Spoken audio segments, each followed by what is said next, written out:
आप सभी को नमस्कार बंधुओं। कैसे हैं आप लोग बताइएगा।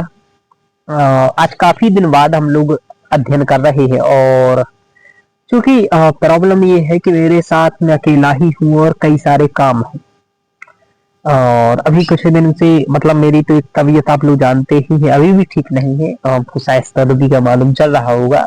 अभी भी 1 डेढ़ घंटे से आपका लेक्चर बनाने का सोच रहा था, लेकिन सर्दी आदि के कारण नहीं बनाया। और कई सारे काम चल रहे हैं जीवन में। पीएचडी भी करना है तो उसके लिए काम कर रहा हूँ। आपको मालूम ही है सबको कि मेरा जेआरएफ हुआ तो पीएचडी करनी पड़ेगी। यूपीएससी वालों को पढ़ाता हूँ, असिस्टेंट प्रोफेसर संस्कृत वालों को पढ़ाता हूँ।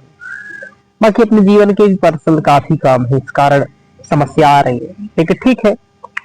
आज आपका 25 भी नंबर का लेक्चर है और हम लोग इसी को आगे कंटिन्यू करने वाले हैं।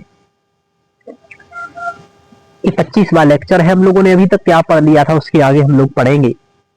हम लोग आज ये पढ़ चुके हैं, ये पढ़ चुके हैं, ये पढ़ चुके हैं, ये पढ़ चुके हैं। आज हम लोग शिक्षण सहायक प्रणाली के बारे में पढ़ेंगे और यही हमारा पढ़ना है। इससे पहले कि हम सब कुछ पढ़ चुके हैं यहाँ तक का। शिक्षण सहायक प्रणाली हम लोग सिलेबस के अकॉर्डिंग टू द पॉइंट चल रहे हैं। नोट्स भी यहाँ पर देखते जा रहे हैं, सब चीजें हो रही है। अब शिक्षण सहायक प्रणाली में परंपरागत, आधुनिक और आईसीटी आधारित कि शिक्षण सहायक प्रणाली यानी कि टीचिंग कराने के लिए कुछ सहायक चीजें चाहिए होती हैं। वो सहायक चीजें 3 प्रकार की हैं। एक तो है परंपरागत कुछ चीजें हैं जिसमें परंपरागत चीजों के माध्यम से हम अध्ययन कराते हैं आदि। दूसरी आधुनिक आ गई है। तीसरी आईसीटी आधारित, टेक्नोलॉजी आधारित है। तो क्या परंपरागत आधारित है, क्या आईसीटी आधारित है और क्या आधुनिक है, इन सभी को हम लोग यहाँ पर देखेंगे और कोशिश करेंगे कि इस लेक्चर में इस चीज को समाप्त कर ले। ध्यान रखिएगा। देखिए, परंपरागत शिक्षण सहायक सामग्री। शिक्षक प्रक्रिया का मूल उद्देश्य आप जानते हैं ज्ञान और कौशल मूल्यों के दृष्टिकोणों का विकास करना होता है। शिक्षा का ये मूल उद्देश्य है। इस उद्देश्य की पूर्ति के लिए शिक्षक विभिन्न सहायक सामग्री इंस्ट्रूमेंट का उपयोग करते हैं। जिससे कि इंस्ट्रूमेंट का प्रयोग हम लोग इसलिए करते हैं क्योंकि पढ़ाई को सरल बनाया जा सके, सहज बनाया जा सके। जैसे इसी के तहत आप देखेंगे नए एजुकेशन में अब आपने देखा कि स्मार्ट बोर्ड, ठीक है, स्मार्ट बोर्ड का यूज करना, पीपीटी का यूज करना, ठीक है, मैप दिखा करके चीजें पढ़ा देना, विजुअलाइज करवा देना। इससे क्या होता है, लंबे समय तक चीजें स्मरण रहती है, याद रहती है। तो इन्हीं सभी उद्देश्यों के चलते चलते ये सहायक सामग्री आवश्यक हो गई है। परंपरागत शिक्षा प्रणाली का तात्पर्य उन साधनों से है जिनका प्रयोग शिक्षा में तकनीकी के आगमन से पहले हुआ करता था। इसमें मौखिक शिक्षण भी शामिल है कि मौखिक बोल करके पढ़ा रहे हैं। ब्लैक बोर्ड, चार्ट, मानचित्र, पुस्तकें, मॉडल, पोस्टर आदि प्रमुख होते हैं। इसके अकॉर्डिंग हम लोग पढ़ा रहे होते थे कि बोर्ड का भी उपयोग कर रहे, चाक का उपयोग कर रहे। गांव में अभी भी चलता है जहां पर ये सब उपलब्ध नहीं पहुंचा है। तो यूजीसी भी बार बार पूछता है कि शिक्षक सहायक साधनों का वर्गीकरण कीजिए एवं उनके महत्व पर चर्चा कीजिए। ऐसा मतलब पूछा तो नहीं जाता है, पर ऐसी लिखित तो आपका है नहीं, लेकिन हाँ इससे संबंधित रहता है। अब देखते हैं ऐतिहासिक पृष्ठभूमि क्या रही है इस चीज की और जो परंपरागत आपकी प्रणाली रही है उसमें थोड़ा सा हम लोग देखेंगे। जो प्राचीन भारत है, प्राचीन भारत में आप जानते हैं कि गुरुकुल प्रणाली थी, ठीक है। गुरुकुल प्रणाली में मुख्यतः मौखिक शिक्षण ही चलता था। याद करवाना, स्मृति और बार बार पुनरावृत्ति अभ्यास करते थे। आप देखेंगे जब आप गण पाठ आदि की बात करेंगे, अष्टपाठ चलता है इसमें, आप जानते हैं जटा पाठ, जटा, माला, शिखा, रेखा, ध्वजो, दंडो, रथो, घना, इन्हें विकृत यह कहा जाता था। तो ये जो सब चलता है ऐतिहासिक काल से पुनरावृत्ति के लिए मौखिक शिक्षण, इस याद करने की बात। शिक्षक स्वयं ज्ञान का स्रोत माना जाता था। वहां कोई किताबें वगैरह नहीं, आचार है, आचार ही ज्ञान का स्रोत है। वो जो सिखाएंगे वो आपको सीखना है, यही था।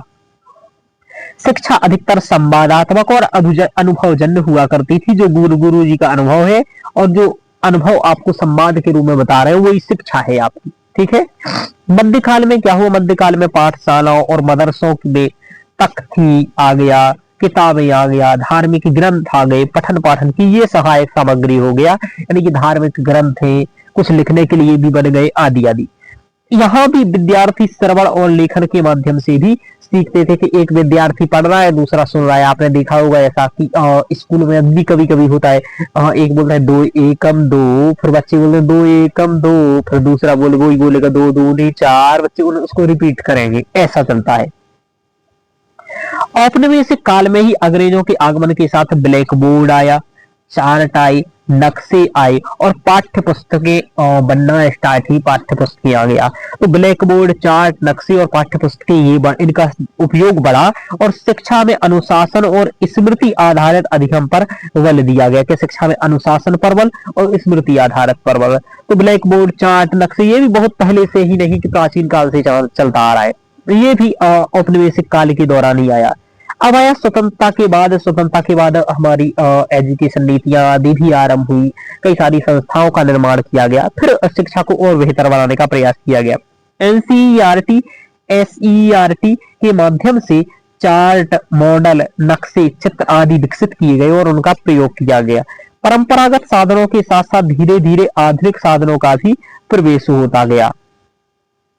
अब देखो, अब हम लोगों को यहाँ देखना है कि कौन से प्रमुख साधन हुआ करते थे परंपरागत में, उनको हम लोग देखेंगे। ठीक है, परंपरागत ही अभी हम लोग केवल पढ़ रहे हैं। जैसे कि ब्लैक बोर्ड, हम लोग चॉक बोर्ड या ब्लैक बोर्ड हम पढ़ते हैं, सबसे अधिक प्रचलित साधन था ब्लैक बोर्ड के। ब्लैक बोर्ड पर उपयोग करते हैं, आज ही आप स्कूल में देखेंगे, दिख जाएगा आपको। शिक्षक लिखकर, आरेख बनाकर, समझाकर विद्यार्थियों को पढ़ाता था। सस्ता है, सबसे सरल भी है और हर जगह उपलब्ध हो जाता था, इसलिए सभी जगह संपूर्ण भारत में या सभी जगह पर यह पद्धति ब्लैक बोर्ड का चलता रहा। धीरे धीरे कोई चीज कठिन है तो उसको दिखा करके समझानी है, तो चूंकि ब्लैक बोर्ड पर बन नहीं सकती है तो उसके लिए चार्ट या पोस्टर बनाते थे, किसी विषय को चित्रात्मक स्वरूप में जब प्रस्तुत करना है उसके लिए। उदाहरण, विज्ञान में पाचन तंत्र को समझाना है तो उसका चार्ट बना लिए, इतिहास में समय रेखा को बताने के लिए चार्ट बना लिया। इस तरीके से भूगोल जैसे सब्जेक्ट पढ़ाना में अब दिक्कत है तो इसके लिए हम लोगों ने फिर ग्लोब का या मानचित्र का प्रयोग कर लेते थे। तो भूगोल और इतिहास पढ़ाने के लिए अनिवार्य हो जाता है कि मानचित्र और ग्लोब हो। विद्यार्थियों को भौगोलिक स्थिति, उसकी दूरी और दिशा आदि के ज्ञान के लिए ये करने लगे। तो मानचित्र, globe, chart, poster, black board ये किस पद्धति के साधन है? तो ये परंपरागत पद्धति के साधन है मूलतः। मॉडल एवं प्रतिकृतियां, मॉडल जैसे त्रिआयामी साधन, जैसे हृदय का मॉडल बना दिया, सौरमंडल का मॉडल बना दिया, इस तरीके से, यानी कि जटिल विषय को सरल और सजीव बना देना, जिससे कि बच्चे सरल भाषा में या सरल तरीके से स्मरण भी रख सके और समझ भी सके। अब पुस्तकें एवं सामग्री भी रहती थी, संदर्भ सामग्री, जैसे अब पाठ्य पुस्तकें, अभ्यास पुस्तिका, शब्दकोश के लिए डिक्शनरी, संदर्भ ग्रंथ आदि आदि। आजकल कोई डिक्शनरी देता है नहीं, अब तो डिक्शनरी भी मिलना बंद हो गया है, बहुत कम मिलती है, क्योंकि तुरंत गूगल बाबा है, सर्च कर लीजिए। स्वाध्याय, गहन अध्ययन का यहाँ पर साधन थे पुस्तकें और संदर्भ सामग्री। अब देखो, व्याख्यान और प्रश्नोत्तरी, ये भी किसका है? तो ये भी परंपरागत का ही है। शिक्षक मौखिक रूप से समझाता है, विद्यार्थी प्रश्न पूछ करके अपनी जिज्ञासा का समाधान करते हैं। तो ये हो गया। उनकी ये जो अभी आप देख रहे हो मॉडल या प्रतिक्रिया, पुस्तक संदर्भ, व्याख्या और प्रश्नोत्तरी, ब्लैक बोर्ड, चार्ट एवं पोस्टर, मानव चित्र एवं ग्लोब, ये सभी आपके क्या है? ये सभी आपके परंपरागत है। अब देखो, परंपरागत अच्छा भी है और उसके कुछ आधार भी है सैद्धांतिक। कुछ सिद्धांत ऐसे हैं जो समर्थन करते हैं कि परंपरागत ठीक भी है। क्यों है वो देखते हैं। देखो, व्यवहारवाद, व्यवहारवाद कहता है कि परंपरागत साधनों में दोहराव, अभ्यास और स्मृति पर बल दिया जाता है, जिससे कि अच्छा बच्चों को याद रहता था। जैसे आज के बच्चों को जो याद नहीं हो पा रहा है और परंपरागत रूप से जो पढ़ते हैं उन्हें याद हो जाता है। जैसे आप फॉर एग्जाम्पल आप मेरा ही देख लीजिए, मैं 11th 12th में तो छोड़ो, आप 9th का देखो, जब मैं 9th और 10th में पढ़ा तब मुझे वेद पढ़ाया गया था। तो वेद पढ़ा मैंने, वेद उस समय याद किया, स्मरण कराएगा, वो मुझे आप तक याद है। तो कैसे दोहराव किया, अभ्यास किया, स्मृति, इस याद करने पर बल दिया। तो व्यवहारवाद, व्यवहारिक रूप में उसे हमने उतारने का प्रयास किया। स्टिमुलस रिस्पॉन्स पर आधारित अधिगम है, तो व्यवहारवाद भी इसका समर्थन करता है। ब्लैक बोर्ड, चार्ट आदि विद्यार्थियों को मानसिक रूप से सूचना संगठित करने में मदद भी करते हैं और लिख करके सीखना आसान भी होता है। तो ये कॉग्निटिव थ्योरी भी है कि संज्ञानात्मक अधिगम सिद्धांत के अनुकूल भी है। अनुभववादी दृष्टिकोण, मॉडल, नक्शे या चार्ट वास्तविक अनुभव का अभ्यास कराते हैं कि आप अपने हाथ से देखिए, नक्शे बनाइए, चार्ट देखिए, मॉडल बनाइए। तो ये भी क्या करते हैं, सहायता करते हैं। अब इसके लाभ भी है, कुछ हानियां भी हैं। जैसे लाभ क्या है, तो ये सरल है और सुलभ है, हर जगह आसानी से उपलब्ध हो जाता है, इतना खर्चा नहीं चाहिए। आज के लिए यदि आपको डिजिटल पैनल चाहिए या सब कुछ चाहिए, तो जैसे आप जिससे पढ़ रहे हैं, अभी ये मान लीजिए मैं टैबलेट पे पढ़ा रहा हूँ, आपको सिर्फ टैबलेट चाहिए, चाहिए कि नहीं चाहिए। मेरे पास डिजिटल पैनल है तो डिजिटल पैनल चाहिए। आपको एक अच्छा सा कैमरा या मोबाइल चाहिए तो मोबाइल चाहिए।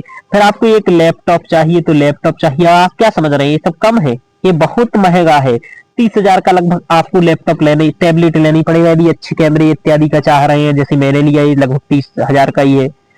डिजिटल पैनल यदि आप लेना चाह रहे हैं तो कम से कम 1-1.5 लाख रुपए का आपको ये पड़ेगा, है ना। मोबाइल भी आप यदि लेना चाह रहे हैं तो यदि बहुत ठीक मोबाइल लोगे और कैमरा का जो काम कर दे, तो लगभग 40-50 हजार के आसपास का आपको मोबाइल भी लेना पड़ेगा, या फिर कैमरा लेना पड़ेगा।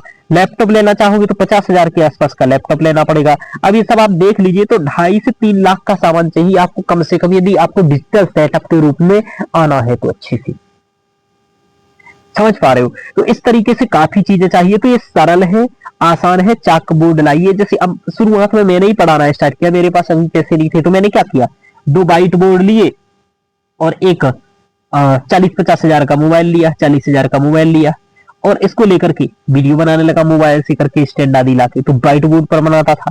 धीरे धीरे मैंने व्यवस्था की, और व्यवस्था करने के बाद डिजिटल पैनल लाया, आदि आदि। तो इस तरीके से यानी कि सरल और सुलभ हो जाता है चौकबोर्ड आदि। यानी कि परंपरागत सामग्री क्या है, सरल और सुगम है, कम खर्चीली है, यानी कि महंगे उपकरणों की आवश्यकता नहीं है। प्रत्यक्ष संबंध, यानी शिक्षक और छात्र सीधा संपर्क कर पाते हैं, ये अच्छा है। अनुशासन और अनुकरण, विद्यार्थी सुन करके, देख करके और दोहरा करके सीखते हैं कि उच्चारण शुद्धता इसमें हो जाती है, और अनुकरण भी करते हैं कि टीचर कैसे कर रहा है, साफ सफाई रख रहा है, बाल कटवा रहा है, आदि आदि। स्वच्छता, टीचर से ये भी चीजें सीखते हैं। दूसरा, एक जो जब सामने होते हैं तो प्रत्यक्ष भी जुड़ाव होता है, वो भी हो पाता है। अब ग्रामीण क्षेत्रों में उपयोगी है ये चीज, जहां बिजली की समस्या है, तकनीकी उपलब्धता नहीं है, वहां पर ये बहुत अच्छा है ना, चौकबोर्ड डिजिटल पर पढ़ने का और सीखने का। अब इसके कुछ सीमाएं या लिमिटेशंस भी हैं। वो सीमाएं ये है कि रुचिकर्ता की कमी, यानी कि रुचि नहीं रहती है ज्यादा, यानी विद्यार्थी का ध्यान जल्दी भटक जाता है, क्योंकि कब तक लगेगा। और जबकि आज की शिक्षा में बोर्ड आ गया है, डिजिटल पैनल है आपका, तो आप चित्र दिखा करके, वीडियोज दिखा करके, शॉर्ट दिखा करके, क्लिप्स दिखा करके कई सारी तरीके से रोचक बना सकते हैं चीजों को। सीमित प्रभाव करता है, बड़े समूहों में शिक्षक का प्रभाव कम हो सकता है, यानी कि बड़े समूह में शिक्षक का प्रभाव कम होगा, क्योंकि इतना वो अच्छे से नहीं बता पाएगा, प्रेजेंट नहीं कर पाएगा, आदि आदि। दृश्य श्रव्य अनुभव का अभाव, कि देख और सुन नहीं पाएगा, देख नहीं पाएगा, यहाँ पर केवल सुन सकता है, जो बोर्ड पर लिख रहा है वो देख सकता है। तो विद्यार्थी केवल देख करके या सुन करके समझते हैं। शिक्षक केंद्रिता, यानी विद्यार्थी निष्क्रिय बने रहते हैं, शिक्षक जो कह रहा है वही सुन रहे हैं।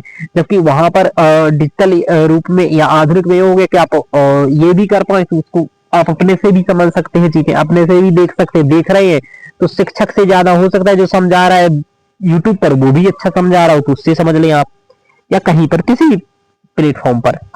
समय अधिक लगता है, जटिल अवधारणाओं को समझने में कठिनाई होती है यहाँ पर, किसमें, परंपरागत में, क्योंकि देख नहीं पाते हैं, और जो चीज दृश्य नहीं होती है वो बच्चों को समझ में कम आती है, और उसको समझाना थोड़ा कठिन होता है। जो दृश्य होता है वो तो आसानी से आ जाता है। ये कुछ समस्याएं भी है। आज की शिक्षा में प्रासंगिकता किसकी क्या है, इसकी वो देख रहे थे। आज भी ब्लैक बोर्ड, चार्ट, मॉडल और पुस्तकों आधारभूत साधने माने जाते हैं, और इनका आधारभूत साधन के रूप में उपयोग भी किया जाता है। आईसीटी के युग में भी परंपरागत साधनों का प्रयोग ब्लेंडेड लर्निंग का हिस्सा है, यानी कि इसमें भी इसका आज भी हम क्या करते हैं, प्रयोग करते हैं, हो रहा है। ग्रामीण क्षेत्रों में संसाधन विहीन विद्यालयों में आज भी यह मुख्य साधन है और आज कार्य कर रहे हैं। तो ये भी है। आलोचनात्मक मूल्यांकन क्या है, ये परंपरागत साधन शिक्षा की नींव है, और वो उसके कई लाभ भी है, तो वो भी उपयोग हो, लेकिन इनके विद्यार्थियों में सक्रियता और सृजनशीलता सीमित रहती है। इसलिए आज आवश्यकता है कि इन्हें आधुनिक और आईसीटी आधारित साधनों के साथ संतुलित ढंग से प्रयोग किया जाए, यही आपका कहना होना चाहिए इसके लिए।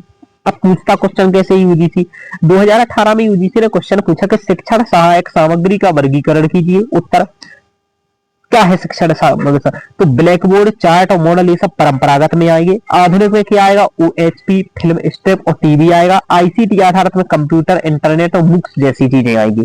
तो ये परंपरागत, आधुनिक और ये आईसीटी आधारित हो गया। 2019 में क्वेश्चन पूछा, ब्लैक बोर्ड शिक्षण के लाभ और सीमाओं पर चर्चा कीजिए।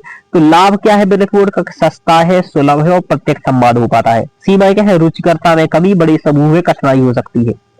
यूजीसी नेट एजुकेशन में 2021 में पूछा कि चार्ट और मॉडल शिक्षण में किस प्रकार सहायक है? तो चित्रात्मक प्रस्तुति कर सकती है चार्ट के माध्यम से, और मॉडल के माध्यम से त्रिआयामी अनुभव भी हम प्रदान कर सकती है। तो ये आपने देखा क्या?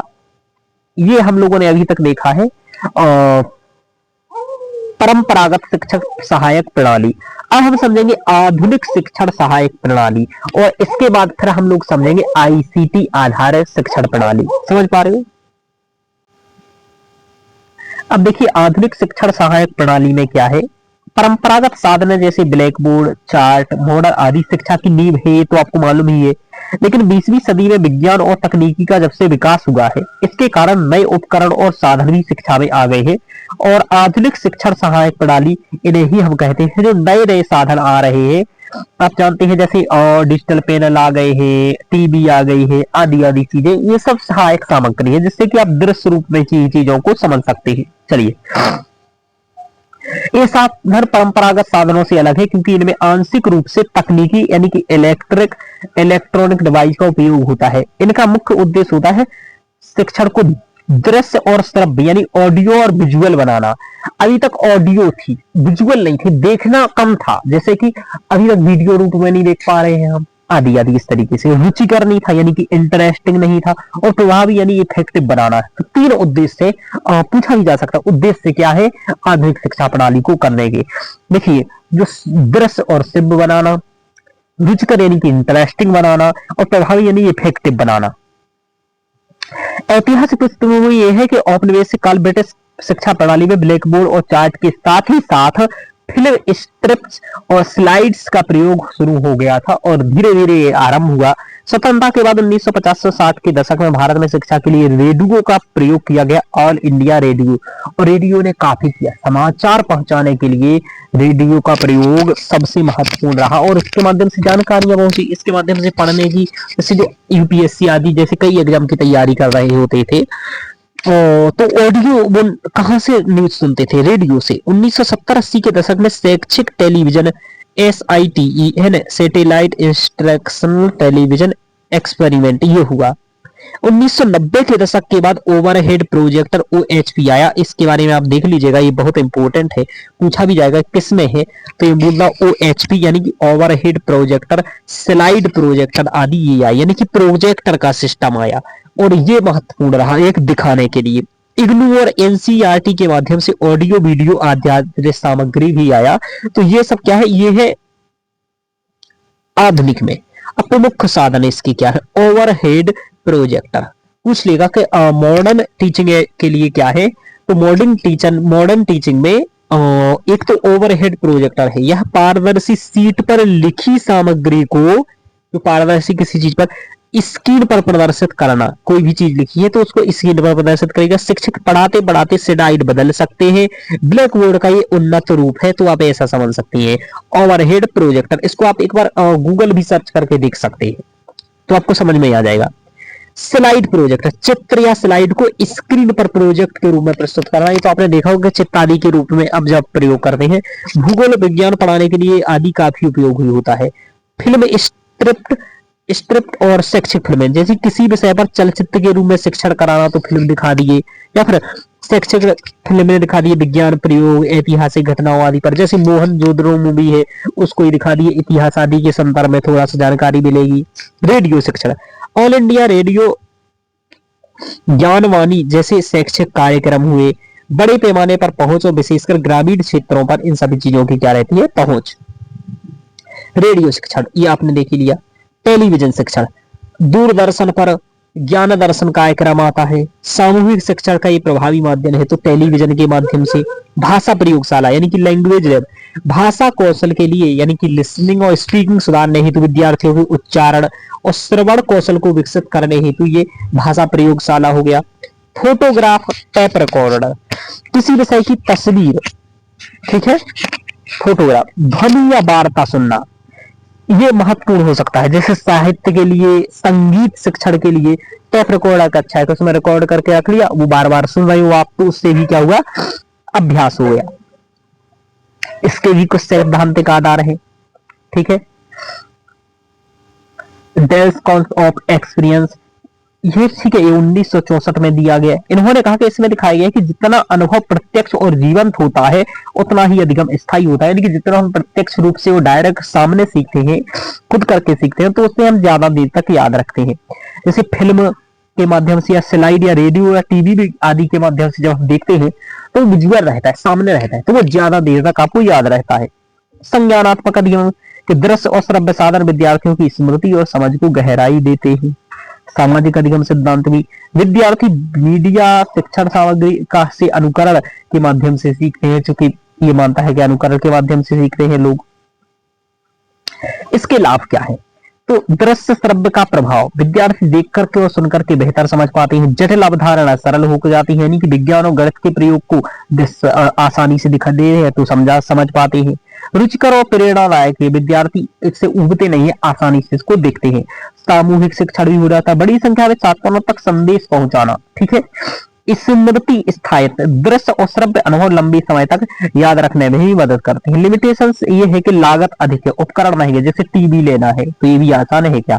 तकनीकी निर्भरता है, जैसे बिजली, मशीन, उपकरण, अब गांव में बिजली नहीं आ रही है तो कैसे ये सब चीजें चलेंगी, तो ये दिक्कत है। ग्रामीण क्षेत्रों में कठिनाई, जहां संसाधन उपलब्धि नहीं है, रेडियो ही नहीं है तो रेडियो से सुनोगे कैसे, स्लाइड ही नहीं है, टेप रिकॉर्डर ही नहीं है, कैसे सुनोगे, इनके लिए भी तो पैसे चाहिए। रख रखाव की समस्या, उपयोग को सही, उपकरणों को सही से रखने के लिए तकनीकी स्टाफ की भी आवश्यकता है, कोई चीज खराब हो गया ये भी सब तो समझो आप। इसके लिए जैसे आज हम लोग जैसे पैनल लिया हूं मैं, मान लीजिए डिजिटल पैनल, तो इस पैनल के लिए टीम है मेरे पास कि पैनल यदि कोई दिक्कत आती है तो मैं सर्विस मांगूंगा कि सर मुझे पैनल में प्रॉब्लम आ रही, आप आइए सर्विस दीजिए। ऐप में मेरी कोई समस्या होती, मैं पैनल जिससे ऐप बनवाया जिस कंपनी से, उससे सहायता मांगूंगा। तो एक चीज भी जो चल रही है वो कई लोगों की सहायता से चल रही है। जैसे कोचिंग, आप क्या समझ रहे हो मेरे अकेले से चल रही है, नहीं, ऐप वाला एक अलग है, एक डिजिटल पैनल खरीदा, वो ऐप डिजिटल पैनल की सर्विस दे रहे हैं। तो इस तरीके से सर्विस यहाँ पर लेनी पड़ेंगे आपको चीजों में। शिक्षण पे शिक्षण, साधनों का सही उपयोग ना हो तो प्रभाव कम हो जाता है, इसलिए शिक्षण का भी प्रशिक्षण होना चाहिए, ये हो गया। भारत में शैक्षणिक प्रयोग देख लीजिए, SIT satellite instructional television experiment 1975-76 में किया गया, जो कि ग्रामीण भारत में शिक्षा हेतु टीवी पर डायरेक्ट प्रसारण, ठीक है, और अच्छा रहा ये। इग्नू दूरस्थ शिक्षा हेतु रेडियो टीवी हेतु वीडियो लेक्चर्स उपलब्ध कराना, ये 1985 से ही स्टार्ट है। ज्ञान दर्शन या ज्ञानवी, टीवी और ज्ञानवाणी जो है, टीवी और रेडियो पर शैक्षिक प्रसारण करना, न्यूज पहुंचाना आदि आदि। NCERT CIET ऑडियो वीडियो आधारित सामग्री का निर्माण।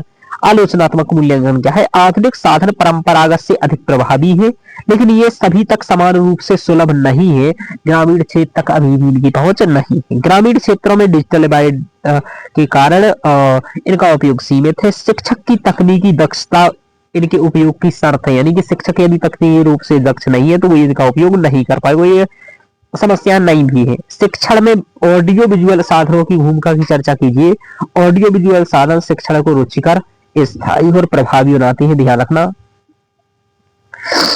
डेल्स कॉन्स ऑफ एक्सपीरियंस के आधार पर शिक्षण सहायक साधनों का वर्गीकरण कीजिए। उन्होंने कहा प्रत्यक्ष अनुभव यानी कि रियल एक्सपीरियंस होता है, मॉडल और प्रदर्शन ही आधारित, ठीक है, फिल्म और चित्र, है ना, ध्यान रखना, रेडियो रिकॉर्डिंग, ऑडियो एड्स, अमूर्त अनुभव, ठीक है, सिंबॉलिक लर्निंग भी होती है। और क्या है, रेडियो टेलीविजन शिक्षा में क्या भूमिका निभाते हैं, तो बड़े पैमाने पर पहुंच कराते हैं, सामूहिक शिक्षण कराते हैं, ग्रामीण क्षेत्रों में भी शिक्षा का विकास करते हैं।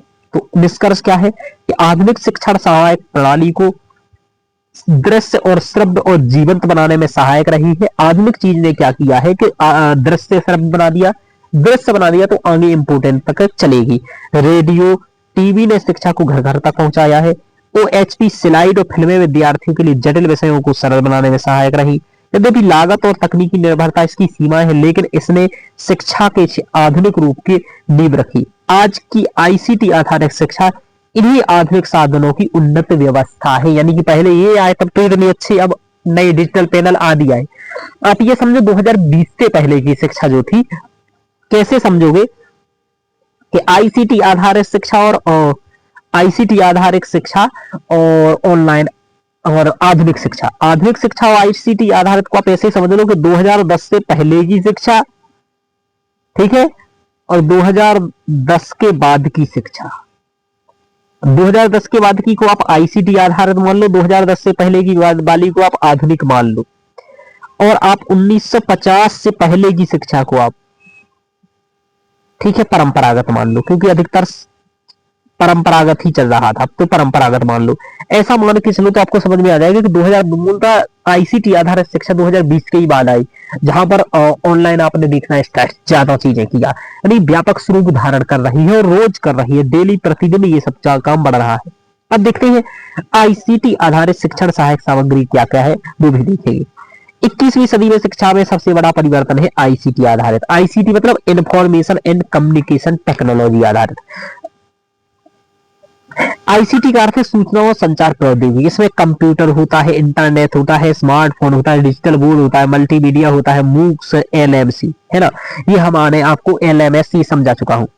यह आधुनिक शिक्षा प्रणाली की रीढ़ है ना, बैकबोन बन चुकी है। आईसीटी ने शिक्षा को ग्लोबल बना दिया है, फ्लेक्सिबल बना दिया है सबके लिए, और इंटरेक्टिव और लाइफ लॉन्ग बना दिया है कि आप कहीं से भी पढ़ो, कभी भी पढ़ो, कितना भी समय पढ़ो, ठीक है। ये सब इसने किया है। ऐतिहासिक विकास ये है कि 1990 के दशक में भारत में कंप्यूटर शिक्षा की शुरुआत हुई। 2000 के दशक में इंटरनेट आया, ईमेल आया, शैक्षिक पोर्टल्स आए। 2010 में के बाद दशक में स्मार्टफोन, ई कंटेंट, वर्चुअल क्लासरूम, और 2020 के बाद कोविड पेंडेमिक के बाद ऑनलाइन शिक्षा, जूम, गूगल मीट, मूक्स का तीव्र प्रसार हुआ, यूट्यूब आदि पर भी प्रसार हुआ, और 2020 के बाद तो एकदम धमाके से आ गई। आईसीटी आधारित शिक्षण सहायक साधन क्या है, तो कंप्यूटर आधारित शिक्षा है, तो कंप्यूटर आधारित, ठीक है। Drill, practice, tutorial, software, exams, गणित अभ्यास के लिए, है ना, जियोजेब्रा आदि के लिए बात हो रही है। इंटरेक्टिव स्मार्ट बोर्ड, पारंपरिक ब्लैक बोर्ड की जगह डिजिटल रूप ले लिया है ना, और डिजिटल रूप ले लिया है इसने। और आप देख रहे हैं स्मार्ट बोर्ड कैसे आ गया, चित्र, वीडियो, ग्राफ, सिमुलेशन एक साथ सब दिखा सकती है अब तो इंटरेक्टिव स्मार्ट बोर्ड आ गए हैं। ई लर्निंग प्लेटफॉर्म आ गए हैं, जैसे model, black board, Google classroom, teacher और स्टूडेंट का टू वे इंटरेक्शन होने लगा है। जैसे अब मेरी संडे को मैं यूपीएससी की क्लासेस कराता हूँ या यूजीसी नेट संस्कृत वालों के लिए पढ़ाता हूँ, तो वहां पर हम गूगल मीट पर पढ़ते हैं, तो परस्पर संवाद करते हुए पढ़ते हैं। ये एक बहुत अच्छा रहता है। MOOCs, massive open online courses, इसके माध्यम से क्या हुआ कि ऐसे कोर्स बना दिए गए जो संपूर्ण विश्व में फैल रहे हैं।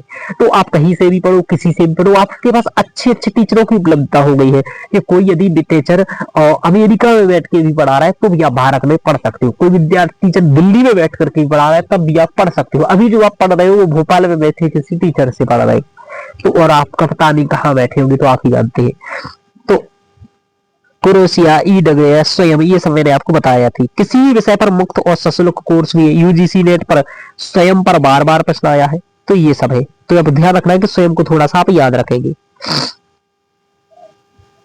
वर्चुअल लैब्स, प्रयोगशाला उपकरणों का सिमुलेशन। एग्जाम्पल जैसे आईआईटी द्वारा विकसित वर्चुअल लैब्स भी होते हैं। आप ऑगमेंटेड रियलिटी और वर्चुअल रियलिटी आदि भी सुने होंगे। मल्टीमीडिया प्रेजेंटेशन, यानी कि PowerPoint, Prezi, Canva, visual and audio, animation से शिक्षण कराना। देखिए अब तो काफी चीजें हो गई है। सोशल मीडिया और ओपन एजुकेशनल रिसोर्सेज भी हो गए हैं, जैसे यूट्यूब लेक्चर्स सबसे इंपॉर्टेंट है सबके लिए। खान अकेडमी, एनपीटीईएल, है ना, ओईआर कम्युनिकेशन जैसी साइटें निःशुल्क सामग्री आदि उपलब्ध करा रही है। ऑफिशियल इंटेलिजेंस आधारित शिक्षण, है ना, कि ऑफिशियल इंटेलिजेंस आधारित शिक्षण जैसे एडेप्टेड लर्निंग एप्स भी आ गए, बायजूस, वेदांतु हो गया, है ना, प्रोफेशनलाइज्ड फीडबैक भी हो गया, एनालिसिस भी हो गया। मेरा भी ऐप आप लिख लीजिएगा, ऐसे मेरा भी ऐप है ना। चलिए, सैद्धांतिक आधार भी है इसके कि आईसी इन्होंने कहा है कस्टम बिज्म, इनका मानना है कि आईसीटी साधन विद्यार्थियों को सक्रिय भागीदारी कराते हैं, वो सच बात है। एक्टिव लर्निंग होने लगी है, अब विद्यार्थी जुड़ते हैं, बात करते हैं, पढ़ते हैं। ये अच्छा हो गया है। नॉलेज निर्माण में छात्र की भी भूमिका होती है, वो ज्ञान निर्माण, जैसे आपसे बात कर रहे हैं तो छात्र भी बताते हैं चीजें, छात्र भी करते हैं वहां पर। ब्लेंडेड लर्निंग यानी कि ऑनलाइन फेस टू फेस शिक्षण का संयोजन आईसीटी ब्लेंडेड मॉडल का आधारित हो गया है। ये कनेक्टिविज्म पर आधारित है, यानी कि डिजिटल युग में सीखना नेटवर्क्स और कनेक्शन पर आधारित है। आईसीटी इसका प्रत्यक्ष उदाहरण ही है। मल्टीमीडिया लर्निंग थ्योरी भी आ गया है, जैसे चित्र, ध्वनि, टेक्स्ट आदि अधिक गहरा और दीर्घकालिक क्या करते हैं, अनुभव कराते हैं। चित्र भी देख रहे हो, ध्वनि भी सुन रहे हो, टेक्स्ट भी देख रहे हो, चीजें सब कुछ देख रहे हो वहां पर। इसके लाभ काफी है। सुलभता हो गई है, एक्सेसिबिलिटी, कहीं भी पढ़ो कभी भी पढ़ो, ये पहले नहीं था, आपको क्लासरूम में जाना ही पड़ेगा, आदि आदि। लचीलापन हो गया, विद्यार्थी अपनी गति से सीख सकता है। 1.25 की स्पीड करो, 1.50 की स्पीड करो, जितना आपको करना है उतनी कर लो। इंटरेक्ट टिप भी है, दो तरफा संचार होता है, टीचर और विद्यार्थी दोनों आप बात कर सकते हो। ग्लोबल लर्निंग हो गया, विश्व के श्रेष्ठ संस्थानों से या अच्छे टीचरों से आप पढ़ सकते हो। लागत प्रभावी, कॉस्ट इफेक्टिव है, एक बार कंटेंट तैयार हो जाने पर लाखों लोग इसका लाभ उठा सकते हैं। जैसे आप ही लोग देखो कितना लाभ उठा रहे हो कि यूट्यूब पर आपको निःशुल्क मिल रहा है पढ़ने को, तो ये आपको फायदा है कि नहीं है। ये पहले आपको बनना, कहीं जाना पड़ता, किसी टीचर से पढ़ाना पड़ता, उसकी भी मजबूरी होती, वो नहीं पढ़ा पाता, लेकिन मैं पढ़ा रहा हूँ क्योंकि मेरे पास भी यहाँ लाभ हो रहा है कि चलो हमसे कम से कम इतने विद्यार्थी तो जुड़े हैं, या यूट्यूब से कुछ ही मिल रहा है, हालांकि अभी तो मुझे कुछ नहीं मिल रहा है, ठीक है कम ही मिल रहा है। तो इस तरीके से मल्टी सेंसरी अनुभव हो जाए, ऑडियो, वीडियो, एनिमेशन से गहरा अनुभव, व्यक्ति केंद्रित अधिगम यानी कि पर्सनलाइज लर्निंग, एआई आधारित अडेप्टिव लर्निंग, व्यक्तिगत के अंदर या पर्सनल गाइडेंस, जैसे यूपीएससी वाले जो मेरे पास विद्यार्थी रहते हैं वो अधिकतर पर्सनल गाइडेंस बढ़ते हैं। पर्सनल आप आंसर चेक कराइए, पर्सनल मुझसे कॉल पर बात कर लीजिए, आप मीटिंग अरेंज करा लीजिए, तो ये सब हो पाता है। सीमाएं और लिमिटेशंस भी है। डिजिटल विभाजन आज भी है कि ग्रामीण और शहरी असमानता इसमें बढ़ गई है, ग्रामीण क्षेत्रों तक अभी ये पहुंच नहीं है। तकनीकी समस्या, नेटवर्क की समस्या आ गया, बिजली की या उपकरणों की, तो समाप्त हो जाता है। जैसे आप देखते भी है कभी कभी मैं लेक्चर बना रहा हूं तो लाइट चली जाती है, तो दिक्कत है। अब लाइट परमानेंट रहे इसके लिए आप समझ रहे हो, इसके लिए फिर कम से कम आप समझो कि 50,000 का खर्चा है, तब लाइट परमानेंट रहेगी मेरे पास। प्रशिक्षण की कमी, कई शिक्षक आईसीटी का प्रयोग ही नहीं जानते हैं। मानवीय संपर्क की वो संपर्क की कमी है कि फेस टू फेस इंटरेक्शन नहीं हो पाता है इसमें, कि आप डायरेक्ट जैसे ऑफलाइन में मिलते हो तो वो नहीं हो पाता है, हालांकि ऑनलाइन तो हो ही जाता है। सूचना का बोझ, इंफॉर्मेशन ओवरलोड, बहुत अधिक सामग्री हो गई है जिससे भ्रम फैल गया कि क्या पढ़े और क्या छोड़े, इतनी वीडियो किसकी देख, समझ पा रहे हो, ये भी एक समस्या है। निजता और सुरक्षा की समस्या आ गया, प्राइवेसी और सिक्योरिटी का इशू, ऑनलाइन डेटा खतरे में है कि आपने किसी को कोई डेटा दे दिया, उसका वो सही से है या नहीं है।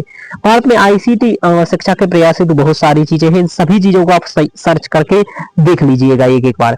2003 में सबसे पहले इसके लिए राष्ट्रीय कार्यक्रम जो आया हुआ है एनपीटीईएल 2003 में, ये आईआईटी द्वारा वीडियो लेक्चर आदि उपलब्ध रहा। इसके लिए एनएमईआईसीटी 2009 में आया, national mission on education through ICT, ध्यान रखना।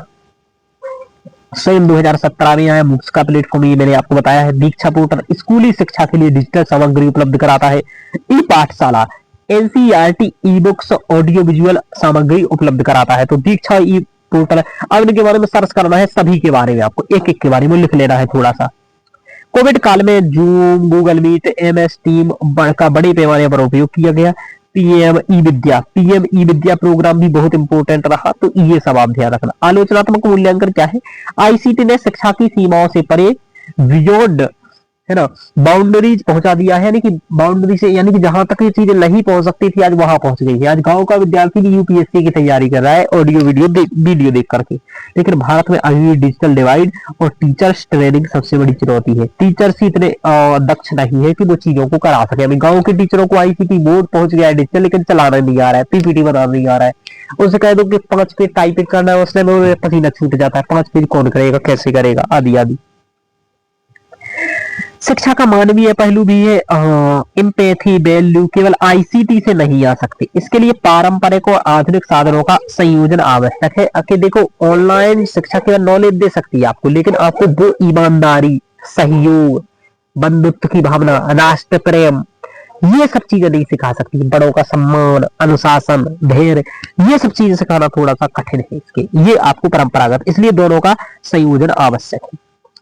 यूजीसी नेट एजुकेशन 2018 में पूछा गया कि स्वयं प्लेटफॉर्म किससे संबंधित है, तो ये मूक्स या ऑनलाइन लर्निंग से संबंधित है। यूजीसी नेट एजुकेशन 2020 में पूछा गया आईसीटी आधारित शिक्षण के लाभ और सीमाओं पर चर्चा कीजिए, तो एक्सेसिबिलिटी हो गई है कि उपलब्धता, फ्लेक्सिबिलिटी हो गई है और ग्लोबल रीच हो गई है कि पूरे विश्व तक पहुंच हो गई है। डिजिटल डिवाइड हो गया है, सीमा ये है कि शहरी और ग्रामीण अभी भी अलग अलग है। टेक्निकल इशू की एक समस्या है। ब्लेंडेड लर्निंग और फ्लिप्ड क्लासरूम में आईसीटी की भूमिका स्पष्ट कीजिए, तो आईसीटी ब्लेंडेड मॉडल में ऑनलाइन सामग्री, फ्लिप्ड क्लासरूम में प्री रिकॉर्डेड लेक्चर प्रदान करता है कि प्री रिकॉर्डेड जो पहले से रिकॉर्डेड उन्हें सुनो। मूक्स के संदर्भ में सही विकल्प चुनिए। स्वयं किस प्रकार का प्लेटफॉर्म है, तो गवर्नमेंट ऑफ इंडिया द्वारा विकसित ऑनलाइन लर्निंग प्लेटफॉर्म है, ये आपको मैं पढ़ा ही चुका हूं। तो इस तरीके से आपका कंप्लीट हुआ आज क्या, ये आपका शिक्षण सहायक सामग्री जो था वो आज कंप्लीट हो गया है। ध्यान रखना,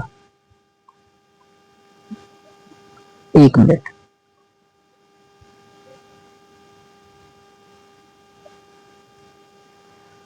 ये आपका हो गया है शिक्षण सहायक सामग्री में परंपरागत, आधुनिक और आईसीटी आधारित। अब एक आपका इस यूनिट का लास्ट टॉपिक से बचा है जो हम लोग अगले लेक्चर्स में कंप्लीट करेंगे, और ये है मूल्यांकन। हो सकता है इसके लिए 2 लेक्चर भी होंगे क्योंकि एक थोड़ा सा बड़ा है, लेकिन आप ये समझो कि 26वां लेक्चर और 27वें लेक्चर में ये लगभग आपका हो जाएगा। 2 लेक्चर्स में अगले मूल्यांकन प्रणालियां समझेंगे, मूल्यांकन के तत्व, उसके प्रकार, थोड़ा सा ये इंपॉर्टेंट भी ऐसे क्वेश्चन भी बनते हैं कभी कभी, तो इसको हम लोग देखेंगे और इसकी चर्चा करेंगे। तो आज की क्लास में इतना ही। आप लोग बताइएगा कैसे हैं। स्वस्थ रहिए, मस्त रहिए, पढ़ते रहिए और अपने तरफ से भी कुछ कुछ पढ़ते रहिए, पीवाईक्यूज लगाते रहिए। इसी यूनिट के आप पीवाईक्यू स्वयं लगाते रहिए, बुक्स खरीद लीजिए पीवाईक्यू के लिए और पढ़ते रहिए। आज की क्लास में इतना ही। ओके मित्रों, धन्यवाद।